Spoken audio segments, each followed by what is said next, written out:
Hi, it's my absolute pleasure to be here, and I'm going to talk to you for a few moments in this Facebook Live about delivering training live online. And I'm going to be sharing some resources and some top tips that we use at Tay Training. So some of you will know, you will have followed our journey over the last 9 months, that Tay Training used to only deliver face-to-face sessions. And now 98% of our sessions are delivered live online, and we're really proud of that. But what you might not know is that we really didn't want to go live online. In fact, I really linked it to e-learning at the beginning of the pandemic, and I resisted it in my mind as much as I possibly could. And it was the facilitators around me that persuaded me to give this a go. They persuaded me that we could absolutely meet the training for influence methodology, the high standards that we expect by delivering live online. And after 9 months, and what I'd really call a bit of a corona coaster, we have changed and adapted so many times to ensure that our live online delivery is the best it possibly can be. We absolutely believe the training for influence methodology is about helping you as facilitators be the best that you can be, because we believe that if you love every training session that you're delivering, if you feel that you are facilitating that session to the best of your ability and you're confident in your delivery, then actually the session that the delegates receive will be the very best that it can be. It will be quality training. And it's such a privilege to deliver training because people give us their time and they give us their money, and they come to us to either learn something new or to increase their understanding. And what we want is we want everybody that leaves our sessions to really understand how the information that they've taken away can be applied to what they're doing the very next day. So whatever the rationale is, whatever has led them to spending their time and their money with you, we want at Tay and within the training for influence methodology, we want to absolutely meet those standards and exceed those standards if we can. Now, going live online, like many people and probably like yourself, what we found is that we were forced to do so. At Tay, we deliver a lot of mandatory training, and actually, unfortunately, you'll be aware from looking around you that safeguarding, harm and abuse, child protection issues, things like that are actually increasing during this pandemic. And although initially there was a few weeks where nobody was booking training, very quickly people recognised that mandatory training in particular needed to continue. And we felt that we had an obligation to be delivering that training and to be delivering that training in the very best way possible. So what I want to share with you today is a little bit of our journey, but in particular, what's happened over the last few months. Because right at the beginning of the pandemic, when we started to deliver online, of course, we did a lot of research and a lot of analysis. And I want to share with you some of the resources that we developed after that research and analysis to help our facilitators. But back then, let's be honest, everybody was new to technology. And that newness brought a level of kindness and patience from other facilitators, from delegates, and from our clients, our organisations that are paying for the training to be delivered. Now, I'd like to say that that kindness and patience is still there. And of course, it is to an extent. But equally, expectations have risen. People are expecting us as a training company to be delivering live online training that absolutely meets or exceeds their expectations. And there's three core things that we have learned over this time. And I want to share them with you and share some resources to help you to be able to achieve these things as well. So now, what are we finding in our sessions? Well, very honestly, particularly during the fourth officially, but the second long-term lockdown stage, what are we finding? Well, people are really zoomed out or teamed out or adobe'd out or however you want to say it. They're fed up of looking at a screen. And so in a training session, particularly a training session that lasts a good few hours, as facilitators, to help people be engaged and to understand the information, we need to be meeting them where they're at. And we need to be recognised that there's this real fatigue around interacting on screens. Now, honestly, I absolutely believe that this will change.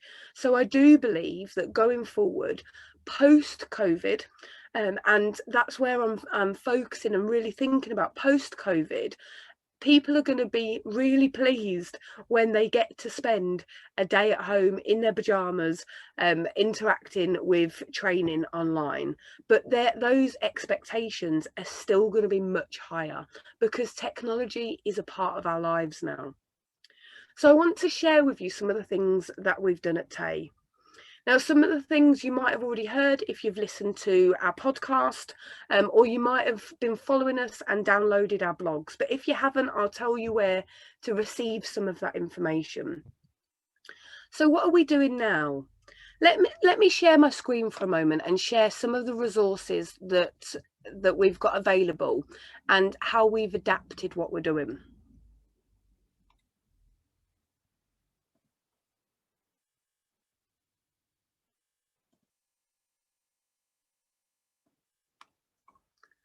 So for us at the moment, the things that we're focusing on, the things that are really key to live online delivery is making sure that the sessions run smoothly. So there's a level of competence and confidence for the facilitator.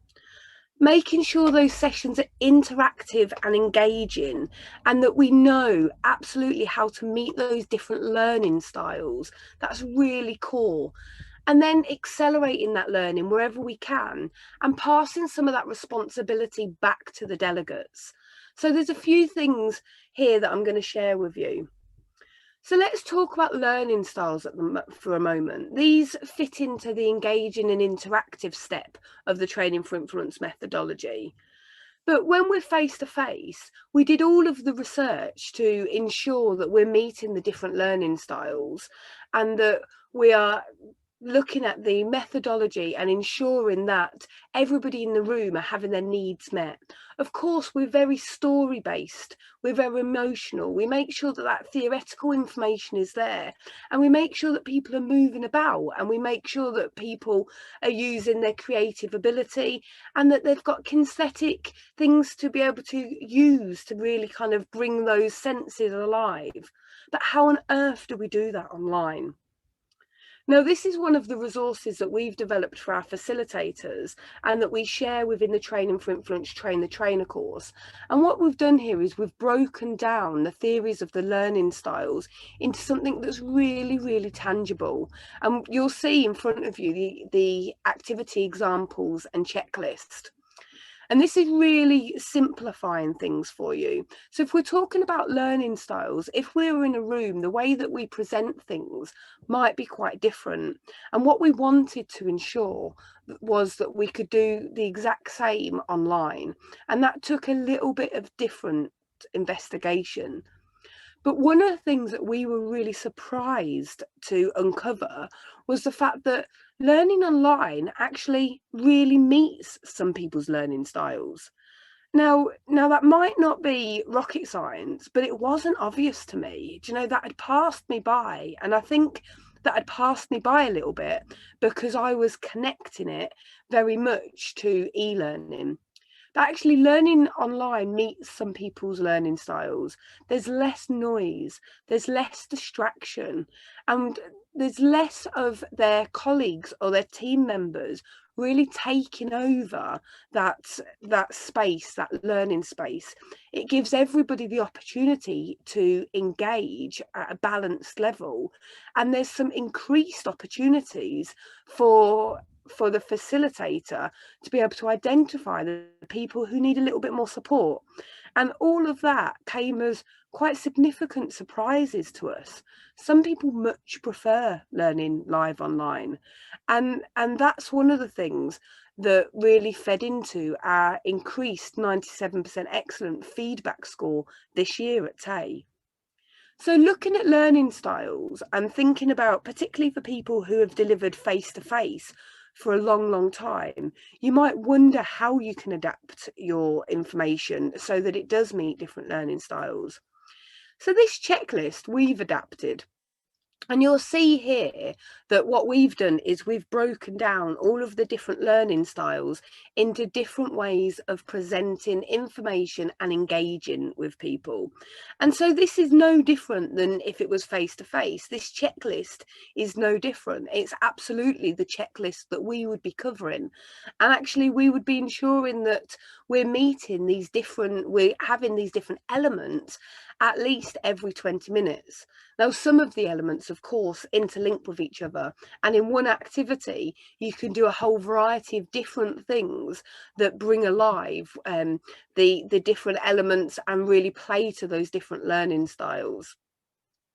And what we've done down here is really give you examples. So I want to show you here how this document is presented for you. So you'll see here that when we're talking about that checklist, we give some examples of why. So why do we use music, and how could we use music? What part of the training for influence methodology is being met, and what learning styles are being met? And if you don't understand about learning styles, please do go pick up the Training for Influence book. You can get it for free, a downloadable version for free, or you can go across and you can buy it on Amazon, and it'll give you a real base understanding of the importance of meeting people's learning styles. If you want to dig deeper, these are all psychological theories, and you can learn the absolute detail of them or analyze them with a quick Google search, which brings up a whole host of information about why these learning styles are so important. But if you're adapting them for online, how can you adapt them? So you can see here, music's quite a simple one. You can embed music into the slides.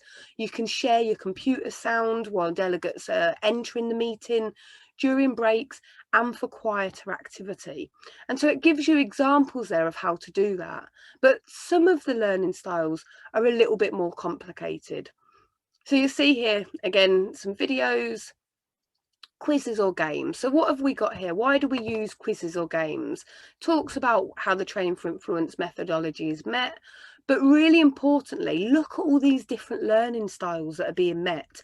If you've got any people in your session with converging learning styles that are pragmatists, linguists, auditory or visual, quizzes meet all of those different learning styles, which is fantastic, because if we meet our delegates' learning styles, they're getting what they need, and the information that they retain can increase from 8% up to 80%.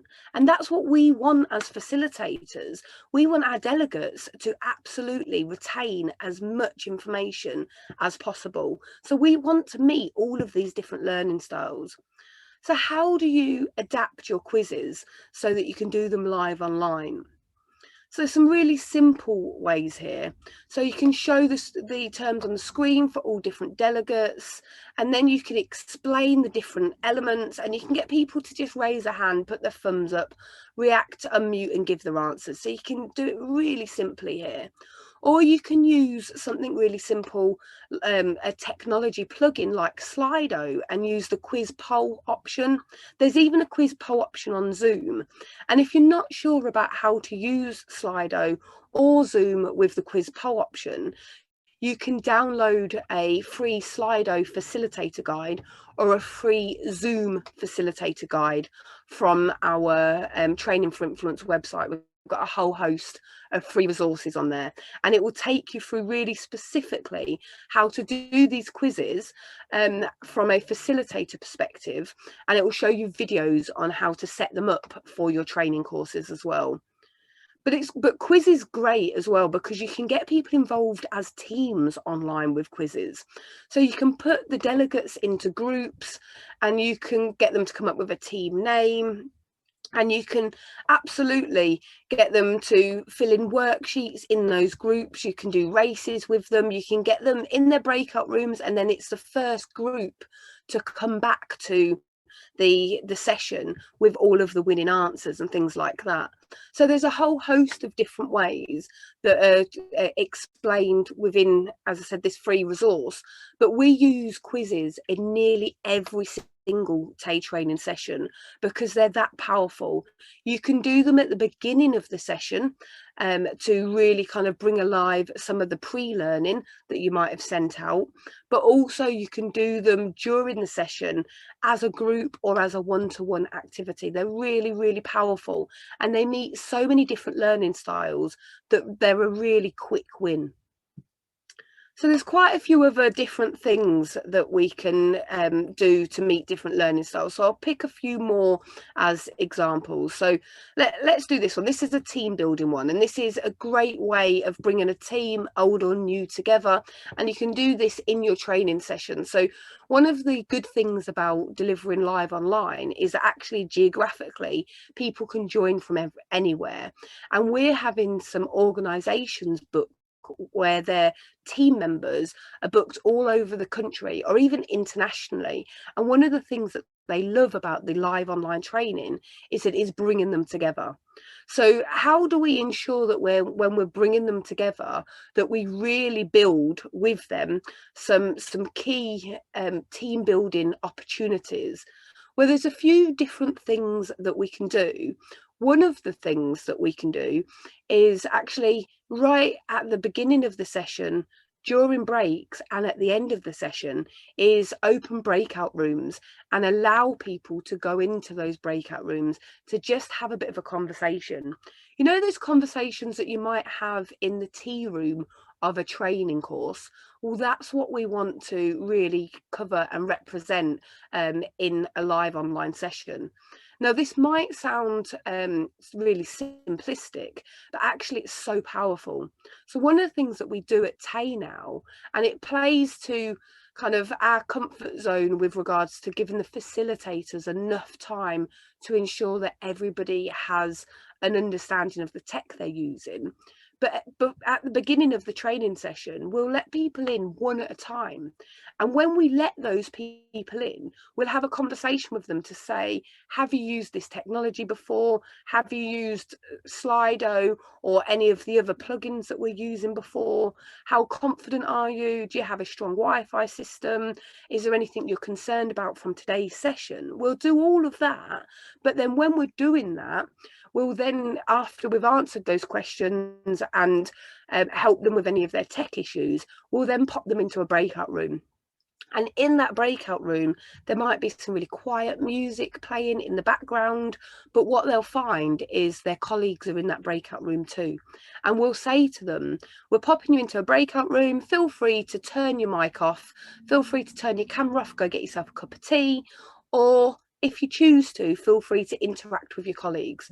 And it's amazing the difference that makes, one, from people joining and feeling comfortable and confident, but also from the fact that they get to talk to their colleagues, which is something that at the moment we're not doing enough really. We do the exact same at break and at lunchtime. And for some of our sessions now, when delegates have asked us to, we actually leave the room open at the end so that they can keep having those discussions. So really important elements of the training session is about networking or team building. Excuse me.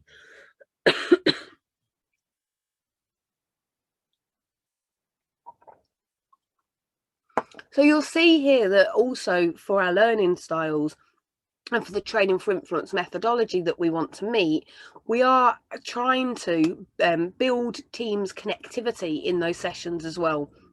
Sometimes, as I said, that's for networking and strengthening different relationships. Other times that's to connect teams back together. And there's a few things that we can do here for an online adaptation. So you can see here, and this is one that I personally love, is that we can create a challenge using common items that people might have in their homes or smaller riddles, puzzles that the teams need to solve to create a longer answer. We can put people into breakout rooms to solve these challenges. And then the first team that asks the host for help is the winning team. or the first team that comes back to the bigger group. So we can, and these are all just examples, you can adapt them in any way that you want, but it's just to show that sometimes the things that we really think we couldn't do in a live online session, we absolutely can do. And I think what's really important here as well, and we find this all of the time, is that people try and overcomplicate live online sessions. So you might have delegates that actually are still quite new to attending your sessions, your training sessions using technology, and actually just joining via Zoom or Teams might be a bit of a challenge for them.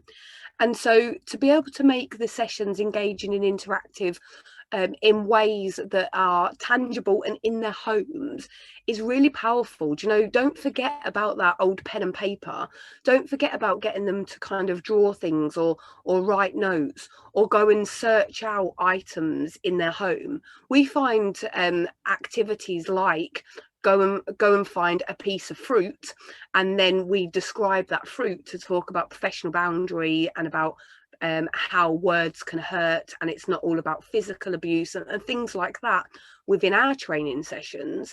That's really tangible. It doesn't always have to be things like plugins or whiteboards and things like that. Or emulating different post-it note ways of online. It doesn't have to be that type of interactivity all of the time. Of course, that is brilliant, and we certainly do encourage you to learn those different elements, but it doesn't have to always be those different elements. So when you're converting your face-to-face courses to live online courses, think about how you can make them engaging and interactive in a way that meets where your delegates are at the moment, and they might be in a variety of different places with regards to actually how much experience they've got online. So let me give you just a couple more examples, because you can have this resource. I'll put this resource within the Facebook group, and I'll be able to send this resource to anybody that really wants this version of it. If you can't download it from the Facebook group, I can send it across to you as well. But this document was really made specifically to help people kind of look at their face-to-face courses and say, right, okay, how can I make sure that this course is engaging in interactive from an online perspective as well, and how can I make sure that it meets all of those different learning styles. And just kind of going back really to that checklist that I showed you at the top, if you're going through your face-to-face courses, even before you adapt them to live online, have a look. Are you already including these? And if not, should you be including them? Certainly from our training for influence perspective, this is the expectation that we have, and this is what we support people to be able to do when they're delivering their training face-to-face or live online. So how else can you adapt? Let me give you a couple more examples. So you can see here that we've got some skills practice. So you might also know that as role play, and you might wonder how on earth you can do that, how you can copy that in a live online situation. Now, really important here is about recognizing the role of the facilitator. The facilitator really is there to encourage and support people. And sometimes what we find on live online training is that when facilitators pop people into breakout rooms, they see that as a time to have a little bit of a break, or to breathe a sigh of relief with the fact that they are managing all of that technology, that they're balancing it, that they're being able to kind of deliver that session at that level live online. Now, unfortunately, what I'm going to tell you is that you need to go into those breakout rooms, because that is where you support and encourage. And that's where you really work with people who are quieter in the full group, or don't feel confident and comfortable themselves to engage in the full group. This is where you really kind of go and you motivate them and you meet their learning styles as well. So if we're given the example here of kind of doing skills practice within those breakout rooms, we want you in there going and encouraging people. And look at all of these different learning styles that doing skills practice in breakout rooms meets. Do you know, it's an absolute win-win situation. And I can tell you that from all of the feedback at TAE, the consistent highest score that we receive with regards to what makes the difference for the live online learning is effective use of breakout rooms. So it's not about just sticking people in breakout rooms and asking them to chat. It's absolutely about giving them an activity to do in that breakout room and supporting them to do that activity. And when you think about the fact that you meet all of these different learning styles doing that, it's such a win-win situation that if you're not doing it already, I really advise you to. I've already given you an example of how you can do team quizzes in breakout rooms, and this is now about that skills practice. So this is one that we do that is about active listening, and it's just an example here to just say how you can do it. But here we've got place delegates into small groups or pairs.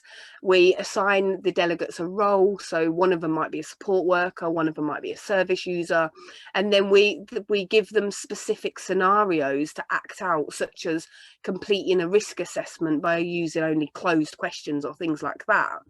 And what we ask them to do is we ask them to have, there's 2 or 3 people and they all assume a role and they act out this activity. Now in the breakout room they can literally do the same activity. It's fantastic the way that this activity can be easily replicated within a breakout room, and then you can go into those breakout rooms and you can encourage them to swap roles. You can ask them specifically about what's working for them, what isn't working for them, and then when you bring them back to the full group, you can use that information that you've gathered from supporting them in the breakout rooms to really bring that discussion alive for the wider group within the breakout room. So there's so many different ways that you can do that skills practice. I'm going to move past this checklist now because I think I've given you enough examples where you can kind of see for yourself all of the different ways that you can adapt some of your face-to-face interactivity to live online. But I do want to say, please don't forget when you're adapting your sessions that some people really do love the written aspects and the theoretical aspects of what you're doing. So when we're doing live online, when we're making things interactive, engaging, quite often what we'll find is that we play to our learning styles, the ones that we're most comfortable with, or the ones that help us to engage or retain that information. And actually, as much as that is fantastic, you know, we want you to meet all different learning styles. Sometimes it can mean that you forget other learning styles, and that's why it's so important to use that checklist at the top of that document. When we're focusing on delivering the live online from an interactive perspective, quite often we'll forget the elements of written or theoretical because we're really focusing on how can we get people moving, how can we get people engaging, how can we get people doing that skills practice. But a real win that goes alongside what you're doing is to either share the notes version of your PowerPoint in advance, your PowerPoint that is supporting your delivery, or do a workbook that goes alongside your session. And we favour that. We favour developing a workbook that goes alongside our sessions so that people can make their notes all the way through the sessions, and they can really make a record that talks to them in the language that they need. And it's a brilliant way as well of giving people further information so that if they want that deeper theoretical knowledge, they've got that information in their workbook, or they've got those links in their workbook as well. So I think it's really important when you're looking at that checklist to think about how can you meet all of the different learning styles, but also how can you adapt what you would deliver face to face, because people have those high expectations of coming to sessions now. They do not want to be sat listening to you for 2.5 hours, for 4 hours, for 6 hours, even though you might break up the session. Do you know, I start switching off after about 10 minutes. Do you know, I really do. And that's face to face or live online. If you're not engaging me, if you're not meeting my learning styles, I absolutely feel the eyes rolling into the back of my head and I'm starting to do my shopping list or consider what I'm going to do tomorrow. So that's why it's really important that as a facilitator, we are considering people's learning styles when we're delivering our session. But just before I go, I just want to say it's not all on you. Do you know, it's not only your responsibility to make these sessions engaging. Of course, as we've said time and time previously, it's about being confident and comfortable with the tech. Do you know, practice, practice, practice, so that you're not thinking about that on the day. Go download our free guides, our facilitator guides that have been written specifically for you so that you can practice and get comfortable with it. And do meet learning styles and adapt your face-to-face session to delivering live online. You know, as we've talked about before, do that pre-learning, shorten your sessions, make them interactive and engaging. But don't feel that it's all about you, because our delegates need to take some responsibility too. We're all in this situation and they're coming along. And if they want to, from your session, get as much from it as possible, it's important they take some responsibility for their own learning styles and what helps them to keep alert and to retain that information. And so I'm just going to share with you, just for another 2 minutes, another resource that we have and that we offer that is really useful with regards to getting people to take some responsibility themselves, and for people to absolutely be able to stay alert and awake during your sessions. So just bear with me a moment. I'm just going to open this up because this will help you and you can share this specifically with your delegates as well.